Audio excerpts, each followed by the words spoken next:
О, дитя, я долго плакал над судьбой твоей. С каждой ночью я тоскую все сильней, сильней.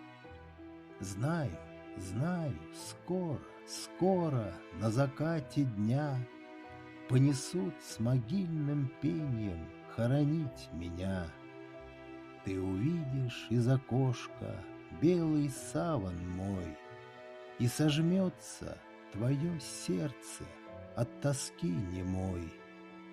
О, дитя, я долго плакал с тайны теплых слов, и застыли мои слезы в бисер жемчугов, и связал я ожерелье для тебя из них. Ты надень его на шею в память дней моих.